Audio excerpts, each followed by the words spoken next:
How silly is that? It's the silly season. It's what it is.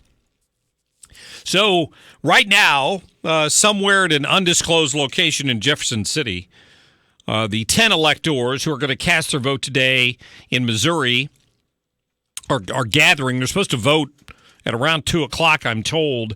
Jeremy Cady is not only a Jefferson City resident, he's the state coordinator for Americans for Prosperity, and kind enough to give us a few minutes on the phone. Jeremy, how are you?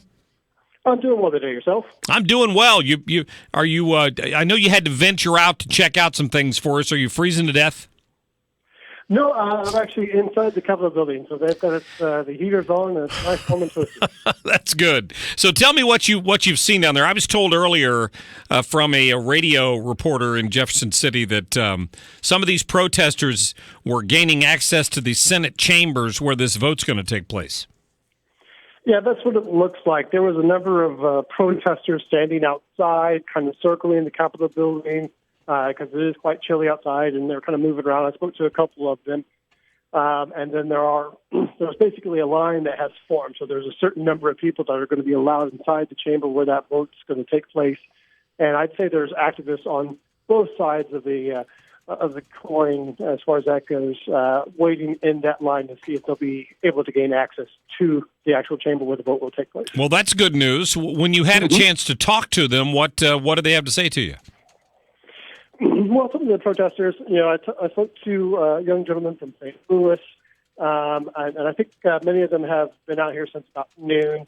And what I kind of got from most of them was that they're not expecting to change anything. They're just wanting their voice heard. There's a lady from Kansas City. Her name's Pam. She actually brought her children along with her, kind of made it a family event, and said, we can protest, and so we should protest. It's kind of the bottom line of what I'm getting. So she's wanting to teach them how the democratic process actually works?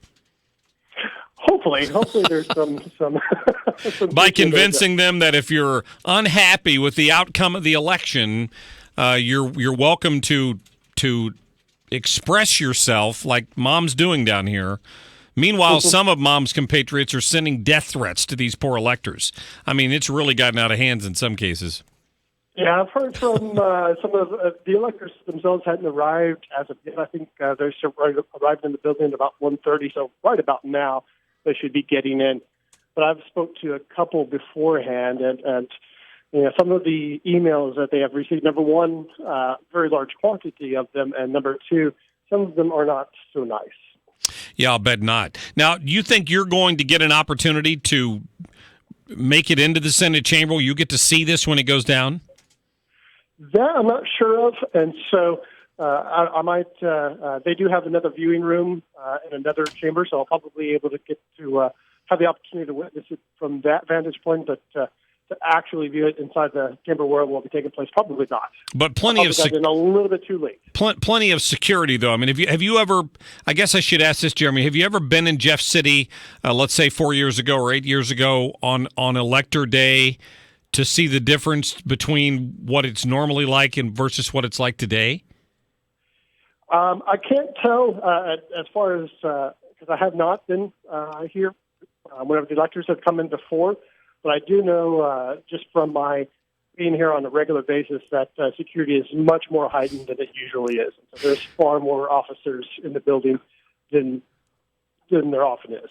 Yeah, I'm sure, than normal. I mean, they're bound to be aware of what's going on. So yeah. Well, I'm quite certain they are. And like you said, the electors were kept off-site, I believe, undisclosed, and even kind of where they were meeting in the building. I think it was kept pretty tight-lit until they actually got into the chamber to actually make their votes. Good point. Did you ask any of them if they know what it feels like to have no hope?